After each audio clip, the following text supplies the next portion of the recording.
Alam niyo po, pag Pasko, ano meron pag Pasko? Marami pong party. Ang dami pong Christmas party. Sa totoo lang po, ako po ay nakalimang Christmas party na napuntahan. Ano po? 5 as of yesterday.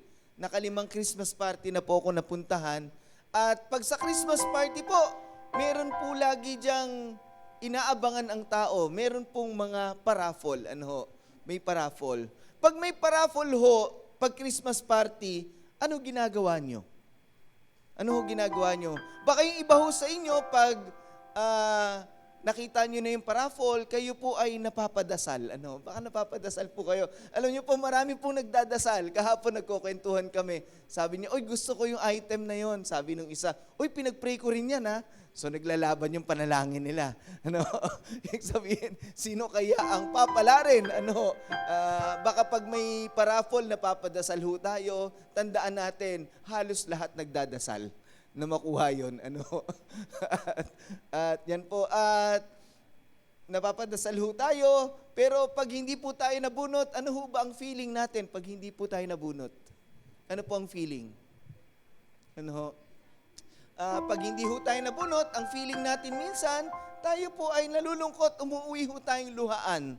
Alam niyo po, marami po ang experience sa raffle na nalulungkot lang ako.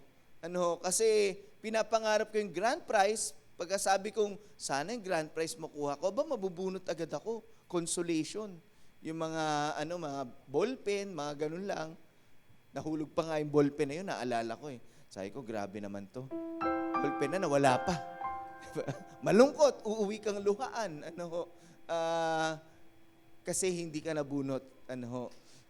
O kaya ikaw ay mapapaniwala. Minsan po, dahil hindi tayo lagi nabubunot sa raffle, napapaniwala tayo na malas tayo pagdating sa raffle. Wala pong malas. Amen ho ba? Meron lang mapalad. Meron lang taong mapalad sa araw na yon, pero hindi ka malas. Amen ho ba? Wala naman pong malas eh. Hindi po konsepto ng Biblia ang malas. Kaya lang may tao pong mapalad sa araw na yon na siya po ang nabunot at nagwagi ng premyo. Yun lang po yun. Wala pong malas. Kahit hindi ka nabubunot lagi, hindi totoo yan. Amen ho ba? Hindi ho totoo yan. At baka naman dito tayo sa pangatlo at ito siguro pinakamagandang ating madadama. Mafe-feel natin pag hindi tayo nabunot. Masaya ako para sa kanila. Diba? I'm happy for you. I'm happy for you. Hindi man ako, masaya ako para sa iyo. At least, ikaw ang nabunot. Okay ho ba yun? Alam niyo ho, sa totoo lang, tayong mga tao, gusto nating lahat maging masaya. Tama ho ba? Gusto nating lahat maging masaya. All of us wants to be happy. Everybody wants to be happy. Gusto natin maging masaya lang tayo. Kaya nga po, pag pumapasok ko sa relasyon, iniisip niya, dito ako magiging masaya, pero bakit yung ibang relasyon? Imbis na mapasaya ho sila, naging malungkot lang ang buhay nila sa relasyon na yun. Gusto natin marami tayong pera sa pag-aakalang, dito tayo magiging masaya. Sa totoo lang pala, ang gusto lang ng tao, simple lang, gusto lang ng tao sumaya. At marami sa kagustuhang sumaya, nakakagawa ng mali. Kasi yun yung kanyang goal, maging masaya, to the point na minsan, mali na po yung nagagawa niya. Everybody wants to be happy. Kaya nga po, pag tayo nagbabatian, pag Pasko, Merry, anong gusto natin? Hindi lang Christmas, gusto natin? Merry Christmas. Pag New Year, hindi lang New Year, gusto natin? Happy New Year. Pag birthday, Happy birthday. Pag anniversary, Happy anniversary. Isa lang kasi gusto ng tao. Gusto niya sumaya. Gusto niya masaya siya. Kaya pag mapapasaya siya, papatulan niya. Kahit ito ay mababaw, papatulan niya yan. Kahit panandalian lang yan, papatulan niya yan. O kahit mali na, papatulan niya, mapasaya lang siya. Ganto ka-importante sa tao ang maging masaya. At kung may mga ngako sa'yo na mapapasaya ka niya, pwede mo ang tao, pinapatulan din ho to ng tao. Noon po, mayroon pong tumakbo na senador, sabi niya, gusto ko happy ka. Nanalo siya. Kasi alam niya ang kiliti ng tao, alam niya ang gusto ng tao. Napakasimpleng slogan. Gusto ko, happy ka. Alam niya ang gusto ng tao, maging masaya. Na kahit hindi ka niya naman mapapasaya, kumagat ka. Ano? Kumagat tayo. Of course, yung iba naman sa atin, di man siya binoto. Ano? Tanong ko sa inyo, madali bang sumaya? Madali bang sumaya? Isa pa pong tanong, madali bang maging masaya?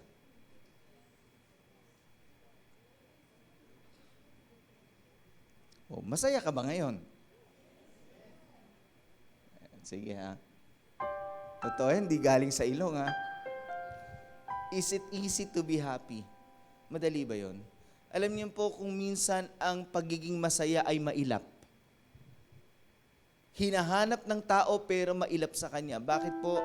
Kadalasan, mali ang ating pinagtutuunan kung paano tayo magiging masaya. Happiness is elusive because it's often centered on ourselves. Ngayong Pasko, kung ano makukuha ko, kung ano mapapala ko, lahat nakatuon sa ating sarili. Kaya pala nagiging mailap ang pagiging masaya sa atin. Kasi laging tungkol lang ito sa atin. Ano po, at yan po pag-uusapan natin, kaya ho ba nating maging masaya para sa iba? Pwede ba yun? Because most of the time, we are only thinking of our own happiness. Ano po? Can we be happy for other people? Pwede ba tayong maging masaya para naman sa iba? Pwede ho ba yun? Yan po ang pag-uusapan natin. Tumayo po tayong lahat. Basahin po natin ang verse. Isang verse lang po ito. Sabi po dyan, be happy with those who are happy. Masaya siya, siya ang nabunot, siya ang umunlad kaysa sayo, maging masaya ka sa kanya. Masaya siya eh. Yeah. At ang sabi dyan, kung hindi naman masaya, may malungkot, sabi dyan, be sad with those who are sad. Bakit po? Kasi pag ikaw nakikiramay sa malungkot, tinutulungan mo siyang maging masaya. Mapunta sa pagiging masaya kasi may pinagdadaanan siya. Ulitin ko po, be happy with those who are happy. Yung masaya, dahil pinagpala siya, maging masaya ka para sa kanya. Kung merong nalulungkot, tulungan mo siyang maging masaya sa pagdamay mo sa kanya. Tayo po'y manalangin. Panginoon, marami pong salamat sa araw na to. Linggo muli, Panginoon, at kami ay sumasamba sa iyo. Naniniwala kami na kinakatagpo mo kami sa tuwing kami sumasamba sa iyo. At Lord, sa umagang ito, pinupuri namin ang pangalan mo at binubuksan namin ang puso namin sa iyong salita. Mangusap ka sa amin, alam mo po ang tunay naming nararamdaman ngayon. Katagpuin niyo po kami. Pinupuri ka namin, Ama, sa pangalan ni Jesus. Amen at amen. Sige po, palakpakan natin ang malakas ang Panginoon. Praise the Lord. Makakaupo na po tayo. At pag pinag-uusapan ho natin ang pagiging masaya, ano ho ba ang nakakaapekto sa ating kasiyahan o kaligayahan sa buhay? What affects our happiness? Ano ba ang mga nakakaapekto sa kaligayahan o saya natin sa buhay? Ano ho nakakaapekto? What affects? Una ho, ito po ang nakakaapekto sa atin, circumstances. Yung mga pangyayari po sa buhay natin. Halimbawa po, ngayong Pasko, may malubhang sakit, ang hirap po maging masaya. May malubhang sakit, namatayan, ang hirap naman kasi yung sitwasyon hindi pumapabor sa iyo, mahirap yung pinagdadaanan mo. Ang hirap maging masaya. Wala kang 13-month pay, natanggal ka sa trabaho, magpapasko pa naman. Ang hirap maging masaya. Our circumstances affects our happiness. Yung sitwasyon natin, yung ating kalalagayan, nakakaapekto po sa ating kaligayahan yun. Ano po? Yan ang numero 1 ho. Pangalawa, ito po maaring nakakaapekto rin sa ating saya, yung ating pong companion. Yung kasama mo ba nakakapagpasaya sa'yo? O pinalulungkot ka lang niya lalo? Our companion, kaya nga po sa Pilipinas may tinatawag na pangit ka banding eh. Diba? Pangit ka banding, hindi maganda kasama. Baka may kaibigan po tayo, imbis na maging masaya tayo, na nagiging malungkot lang tayo kasi puro reklamo, puro criticism, puro chismisan, puro sama ng loob. Ano po, kaya po sabi sa Bible, pipiliin po natin ang kakaibiganin natin. Pipiliin natin ang makakasama natin. Baka yung tao na yon, imbis na ma-inspire ka, lalo ka lang mainis. Hindi ka ma-inspire. Ano po, imbis na gumandang ugali mo, lalo lang sumama ang ugali mo kasi yung companion mo hindi maayos. Ano po, kung minsan, kung sino yung kasama, nakakaapekto sa ating saya. Ano po, kaya pipiliin natin ang kasama natin. Yung kasama mo ba nakakapagpasaya sa'yo? Yung asawa mo nakakapagpasaya ba sa'yo? Ba, lakas nun ah. Takot na takot yun. Amen. Ano, ba? Hindi, totoo yun. Alam ko totoo yun. Nakakapagpasaya sa'yo, di ba? Tsaka pag asawa mo na, kapatid, you need to work for that relationship to be happy. Ano po, tatrabahuhin yung maging mas... Kayo ang gagawa ng saya nyo. Tama po ba? Ang mag-asawa rin ang gumagawa ng ikalulungkot nila at kasasaya nila. So, tayo rin yun eh. So, gawa tayo ng pagkakataong magiging masaya tayo bilang mag-asawa. Kasi sa pag-aasawa naman may pagsubok yan eh. Tama po ba? May mga pagkukulang yan eh. Pero kayo na lang ang pumupuno nun para maging masaya kayong magkasama. Tama ho ba? Ganun po nagiging matagumpay ang companionship sa pagiging mag-asawa.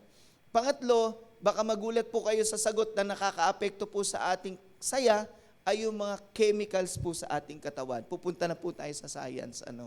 Pupunta po tayo sa science. Ang ating pong utak ay may tinatawag na happy hormones. Ito po yung mga chemicals na sinisikret niya. Bigyan ko po kayo ng picture. Yan po yan. Masyadong scientific, hindi na po natin maiisa-isa ho yan. At yan po ay nararamdaman natin. Halimbawa po, tayo po ay nag-exercise. Ang exercise po ay mabuti kasi po nakakapagpasaya ho sa atin yan. It boosts our mood, na maging masaya po tayo pag nag-exercise po tayo. Yung liwanag ng araw, pag tayo po ay tinatamaan yan, nakakapag-brighten up po yan ng ating araw. Yan po yung mga yan. Kaya po sa buhay po natin, minsan kailangan po nating mag-exercise talaga para mas maging masaya tayo. Sino ho dito nag-exercise? Naku, kakaunti ho talaga. Kakaunti ho talaga. Hindi ako magtataka. And this is science. This is science. Minsan mapapadaan ka sa mall, may mga pakilang pwede. Mapapabadaan ka sa mall at merong mga nagsusumba, nakikita nyo yon? Minsan yung nagsusumba, parang iniisip mo, dadaan-daanan mo. Wow, sumba sila ha? Di ba? Pero sa totoo lang, mas lugi ka. Kasi ikaw kakain ka sa fast food. Sila mag-e-exercise. Kapag nag-e-exercise ka, happy ka na, healthy ka pa. Sino gusto ganun? Sabi mo sa katabi mo, mag-exercise ka. Ayaw natin kaya pala ganito mga katawan natin. Hindi tayo nag-exercise. Kailangan natin mag-exercise. Hindi lang po sa kalusugan pati po sa ating kaisipan, pati po sa ating kaligayahan, nakakatulong ho yan mas maging masaya tayo. Because it secretes happy hormones. Sa atin pong feel-good chemical sa ating brain. Ang pag-exercise. Alam niyo po, pati po yung sikat ng araw, yung sa umaga, minsan po kasi hindi na tayo naaarawan, ang ating pong trabaho, panggabi, pagpasikat ng araw, patulog ka na, paglubog ng araw, gising ka na, ayan po yung nakaka-apekto sa atin. Alam niyo po sa ibang bansa, pag winter po, may tinatawag po na winter sadness or winter blues. Yung winter sadness at winter blues, madalang sumikat ang araw, napakaigsi na, baka hindi nga sumisikat, nagkakaroon sila ng lungkot. Nagiging mas malungkot sila. Kaya, alam niyo po, napakahalaga, maaraw ngayon, napakaganda, nakakapagpasaya sa atin ang araw. Amen ho ba? Huwag ka lang sobrang magpaaraw, baka malungkot ka rin. Katulad ko, nasobrahan ako ng pagpapaaraw. magiging malungkot ka rin, tamang-tama lang yung sa umaga. Ayan po, pang-apat, what affects our happiness are the competition that we get into. I'm stressing it so much kasi tayo po, alam niyo po ang competition, nag-a-apply po lang yan sa sports at sa mga presentation sa Christmas party. Hindi mo yan pwedeng i-apply sa pang-araw-araw na buhay na nakikipagkompetensya ka sa katrabaho mo, sa kapatid mo, sa kung sino man, sa kaibigan mo, nakikipagkompetensya ka, magiging malungkot lang ang buhay mo. It only applies in sports and in some, siguro sa presentation pag Christmas party, pero pambihira, hindi yan pwede sa pang-araw-araw na buhay. Malulungkot ka lang dyan. Dahil ikukumpara mong sarili mo sa kanila at maghahabol ka na maghahabol. Magiging malungkot lang ang buhay mo. Now, ano ba ang magiging maganda pag masaya tayo para sa iba? Ano magiging maganda? Una pong kagandahan nito ay gagamutin nito ang inggit mo. Sino sa inyo naniniwala ang tao, lahat tayo ay nakakaramdam ng inggit? Walang umaamin. Ako lang siguro. At babasahin ko po ang Bible, papatunayan po ng Bible na ang tao po ay nag-i-struggle sa inggit. Tingnan niyo po sabi sa Bible, I have also learned, and this is Solomon speaking, sabi niya, I have also learned why people work so hard to succeed. Gusto niyang magtagumpay. Bakit kaya? It is because they envy the things their neighbors have. Nainggit siya sa meron yung kapwa niya. But it is useless. It's like chasing the wind.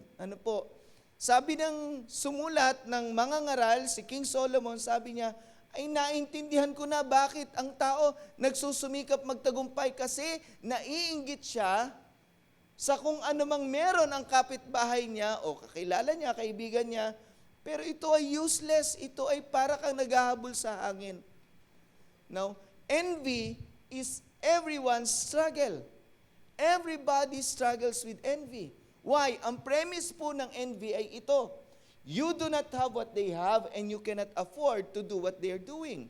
Yan po ang premise niyan. Kaya po tayo naiinggit kasi wala tayo ng meron sila at hindi natin magawa yung nagagawa nila. At ito matindi. We cannot have it all. That is why you would fall. And you would feel that envy. Wala nga amin. Pero sa buhay natin, naniniwala ko nakaramdam ka na ng inggit. Tama po ba? Kwento ko lang sa inyo, nung bata po ako, at mamaya may dedication ako. Lagi kong kinukwento to, nung bata ako, lumaki po ako na wala po kong kinagis ng ninong at ninang.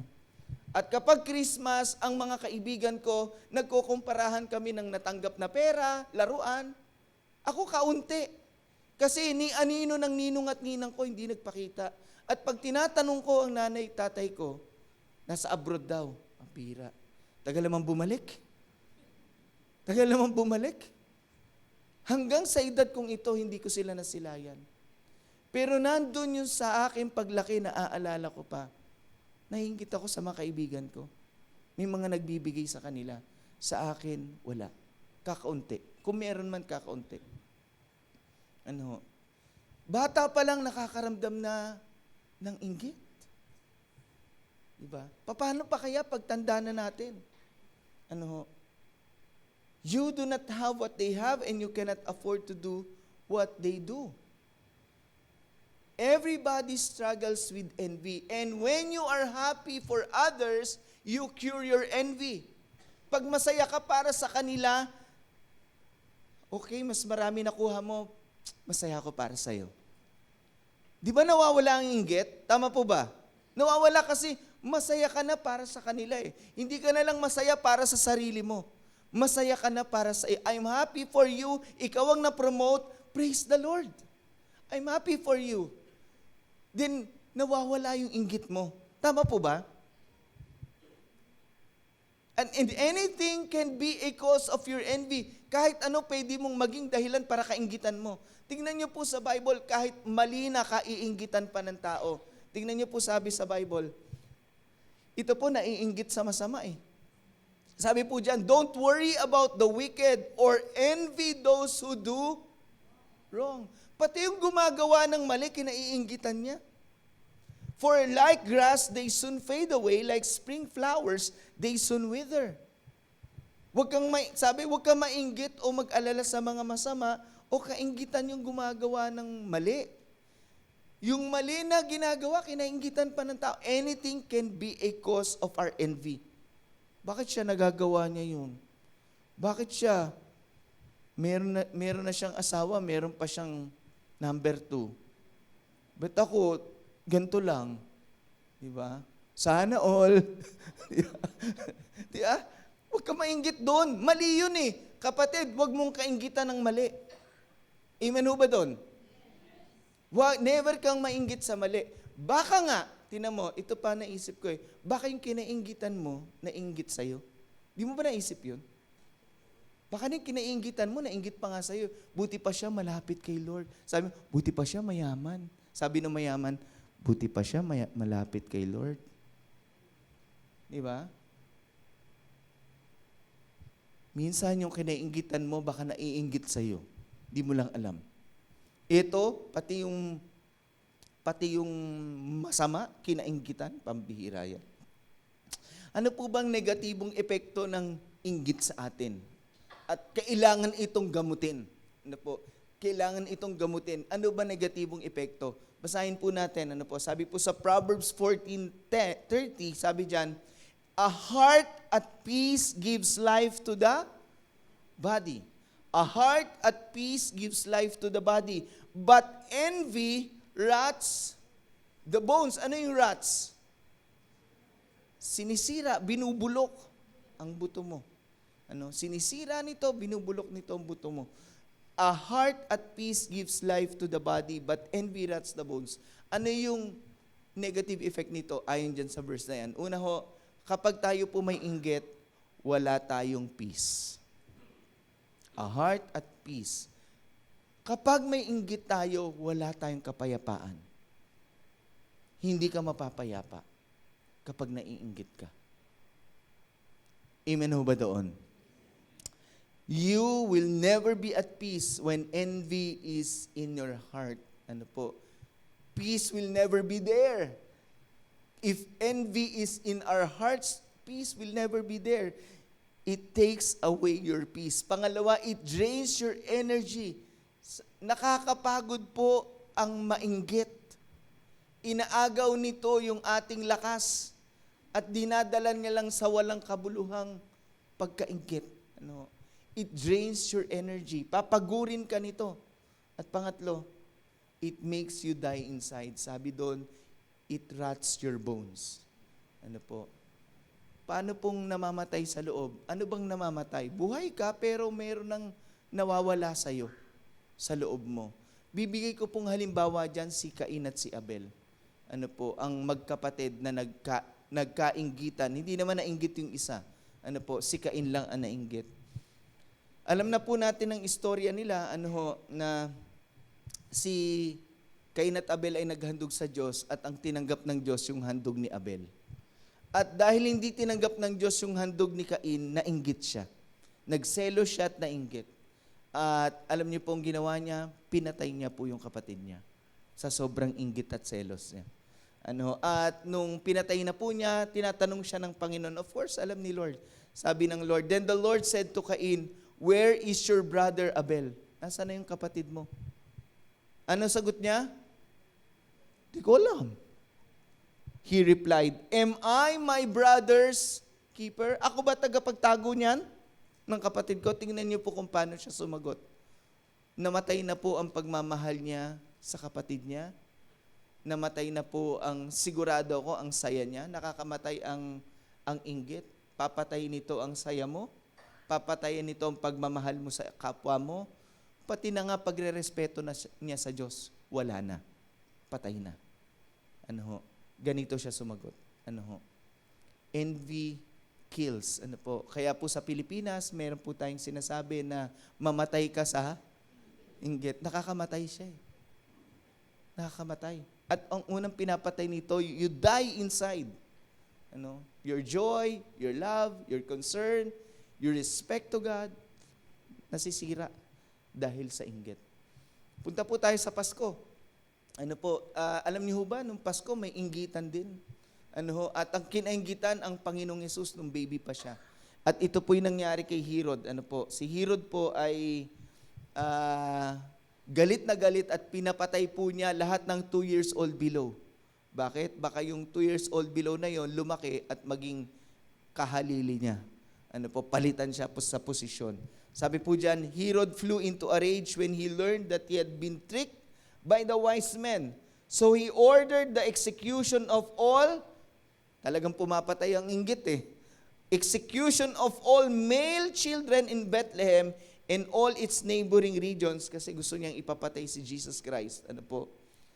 Who were 2 years old and younger, according to the time that he had determined from the wise men. Pambihira yan. Sobrang inggit. Pati bata kinainggitan. Pwede pala yun. Pati bata kinainggitan. Pinapatay niya 2 years old below. Doon sa lugar, pati sa paligid ng lugar kung saan ipinanganak ang Panginoon. Pero nakatakas na po si Lord Tsaka si Joseph at si Mary. Di na po inabutan. Pero ito po ay dahil sa inggit. Ang inggit ay nakakasira. Hindi siya magiging masaya. Sana po tayo masaya para sa iba. Amen ho ba? At pag masaya tayo para sa iba, ginagamot nito ang inggit natin. Ginagamot nito. Pangalawa, kapag masaya ka para sa iba, ginagamot nito yung inggit mo. Pangalawa, kinocultivate nito ang generosity mo. Kinocultivate nito. Dinidevelop nito ang pagiging mapagbigay mo. Ang generous po ay maunawain. Ang generous po ay nakakaintindi. Ang generous po ay laging magbibigay. Yan po ang katangian po ng generous. At kapag masaya tayo para sa iba, o gusto nating sumaya ang iba, nagiging generous po tayo. Because it's not all about ourselves. Basahin po natin yung verse, Hebrews 13:16, sabi po dyan, and do not forget to do good and to share with others, for with such sacrifices, God is pleased. And do not forget to do good and to share with others, for with such sacrifices, God is pleased. Huwag mong kalimutan na gumawa ng mabuti at magbahagi sa iba. For with such sacrifices, God is pleased. Alam niyo po, sino dito gusto maging generous siya? Ang generous po ay ganito, the generous will never be happy at the expense of others. Yan po ang generous. Pag generous ka, it will not be at the expense of others. Hindi pwedeng masaya ka, malungkot sila. Yun po, hindi papayag ang generous na masaya ako, malungkot kayo. Gusto ko masaya kayo. At kahit ako pa ang taya, ako pa ang sumagot, basta maging masaya kayo. Yun po ang generous. At ang generous po, hindi siya magiging masaya at the expense of others. Ano ibig ko sabihin po dito? Minsan sa kagustuhan nating sumaya, hindi natin naiisip, nakakapag-create tayo ng lungkot sa iba. Di ba ganon? Gusto mo maging masaya kasi merong nagkagusto sa iyo na mayroon ng asawa, papatulan mo, malulungkot yung asawa nun. Pero masaya ka at the expense of others. Di ba? Minsan may nagtanong, nabasa ko sa FB, nagtanong sa isang pastor, Pastor, okay lang ba mag-casino? Sabi ng pastor. Hindi okay kasi kung ikaw ay magiging masaya dahil nanalo ka at meron namang natalo at lulungkot, uwi sa bahay nila, walang pera, hindi maganda. So, sa atin, mga kapatid, hindi tayo pwedeng sumaya at the expense of others. Amen ho ba doon? Kasi hindi tayo nagiging generous pag ganun. Hindi tayo nagiging generous pag ganun. Tayo masaya, sila malungkot, ang sakit naman nun. Di ba? The generous will never, alam nyo, ang generous, ganito siya It's always at the expense of the generous. It's always at the expense of the generous. Kaya tayo, ini-encourage tayo ng Bible, maging generous tayo. We make other people happy, not just ourselves. Amen po ba? We make other people happy, not just ourselves. And it cultivates our generosity. Nakukultivate po nito yung generosity natin. Yung pagiging maunawain natin, malawak ang pang-intindi, mapagbigay, na kukultivate po nito. Ano po? At ano nyo po, it pleases God when we are like that. It pleases God when we contribute to the happiness of others. Nalulugod po ang Diyos pag nagko-contribute po tayo sa kaligayahan ng iba. Kasi hindi mo na lang iniisip ang sarili mo. Gusto ho ba natin yon? That we contribute to the happiness of other people. Not only of ourselves. Kaya pala tayong malungkot kasi we are so consumed of making our life happy.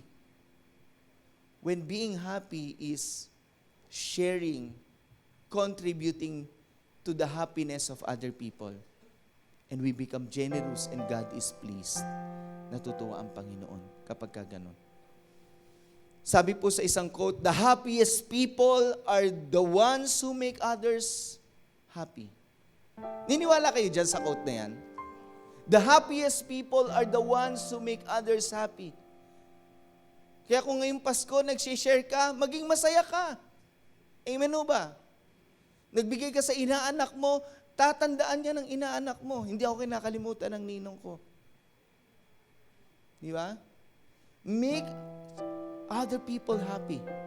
And it will return to you. You will be more happy than the person that you have helped. Mas maligaya ka kesa sa mga taong pinasaya mo kasi napasaya mo sila. Amen ho ba doon?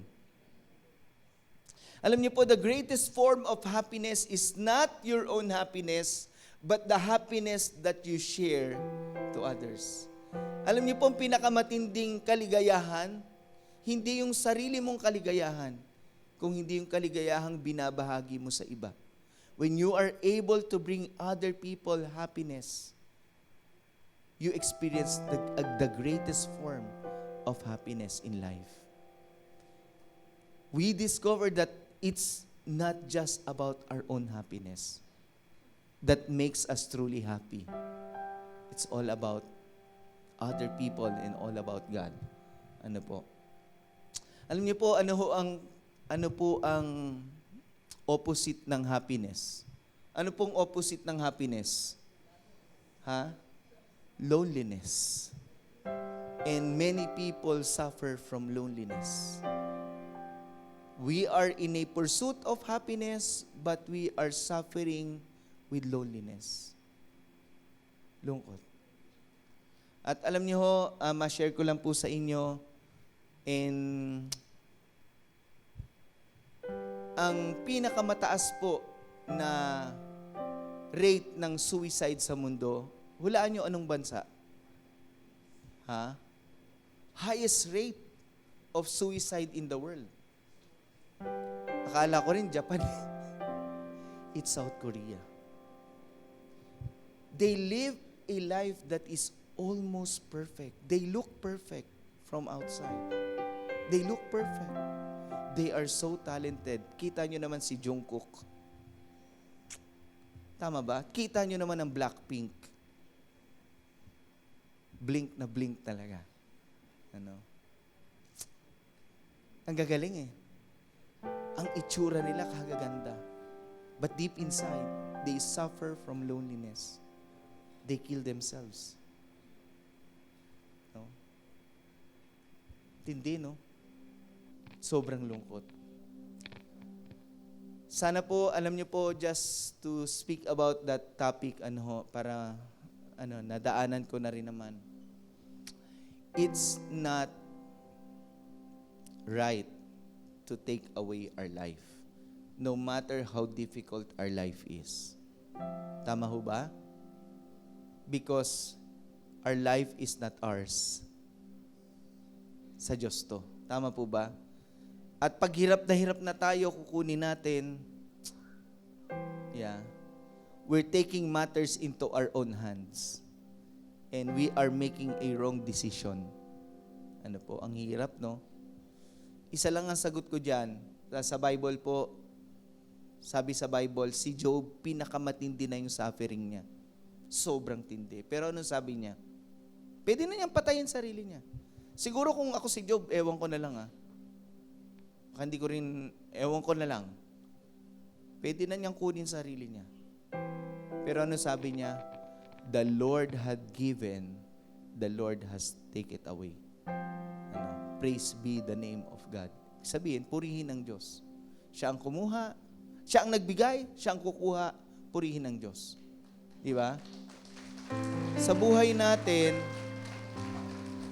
ano man ang pagsubok natin, kinakailangan ang papuri ay mapupunta sa Diyos. Dahil sa pagsubok natin, nagtiwala tayo sa Diyos. Amen o ba? It's not for us when we're lonely to take our life. At yun po ang sagot doon. Wala kang karapatang kunin yan. Diyos ang nagbigay niyan, Diyos ang kukuha niyan. Walang pwedeng dumisisyon dyan kundi ang Diyos. Hindi mo desisyon yan. Tama ho ba? Tama. At alam niyo ho, sana po ngayong Pasko, maging masaya po tayo. Kaya lang po, sana po, hindi lang pagpasko kasi naaalala ko po nung bata ako, back to my childhood, dalawang season lang masayang-masaya ako, 2 season. Una po, pag bakasyon na. Masaya-saya ako pag summer. Naalala ko, sobrang saya ko pag summer. At pag magpapasok ko na, balik na naman ang kalungkutan ko.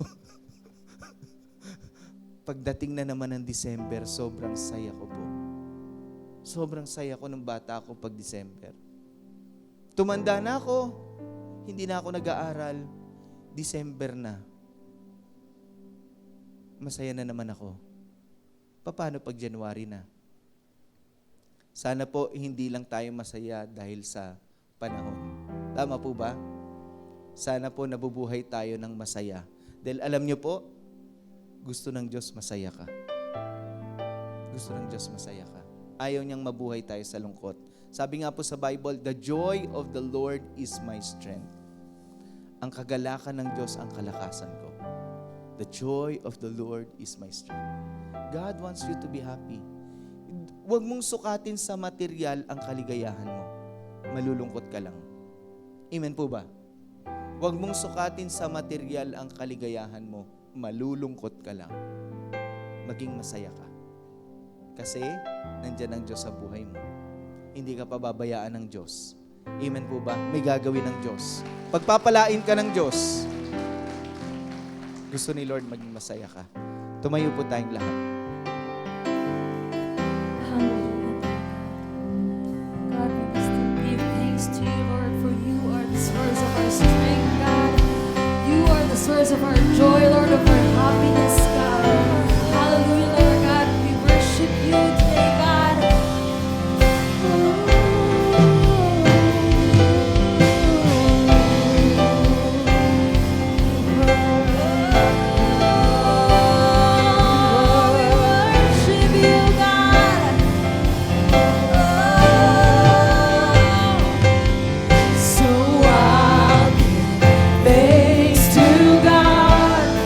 What I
Ngayong umaga, kung ikaw yung tao na nag-struggle sa loneliness, alam niyo po, malungkot na, mas malungkot pa yung masaya yung iba, at ikaw ay malungkot. Ano?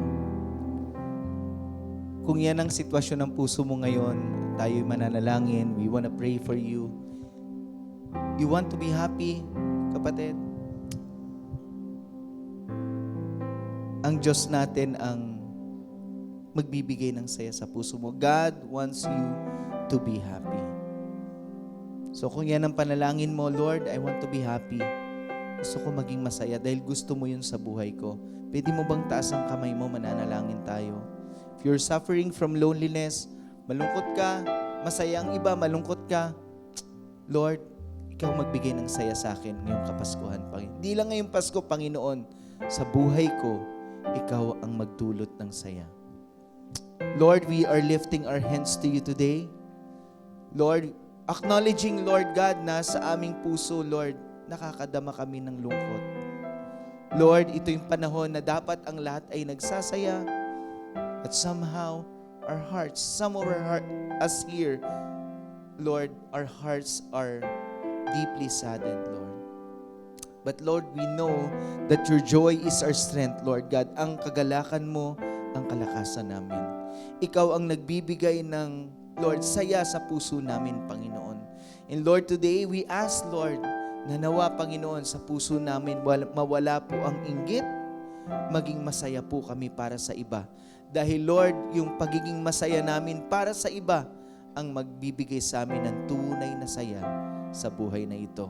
And Lord, we pray that you would make us, Lord God, generous so that we would be able, Lord, to be happy for others. Lord, we would not be happy at the expense of others. Instead, we will be happy for them. Lord, it's not about us only. Lord, alam namin, may mga ibang tao, malungkot sila. Sabi po sa binasa namin, be happy for those who are happy, be sad with those who are sad. So Lord, we pray kung sino man na malungkot ngayon, katagpuin mo po siya at dulutan niyo po ng saya ang puso at buhay niya. Lord, pagpalain niyo pong bawat isa sa umagang ito. Nagpapasalamat kami at patuloy kami magdiriwang, Panginoon, ng Kapaskuhan na may pagsamba sa iyo at tiwala sa iyo. And Lord, I declare your blessing upon your people today. We are blessed, Lord God. Salamat po, Panginoon. And Lord, we receiving your blessing today. The Lord bless you and keep you. The Lord make His face to shine upon you. The Lord be gracious to you and turn His face towards you and give you peace in the name of the Father and of the Son and of the Holy Spirit. Amen and amen. Hallelujah. Happy Sunday po. God bless.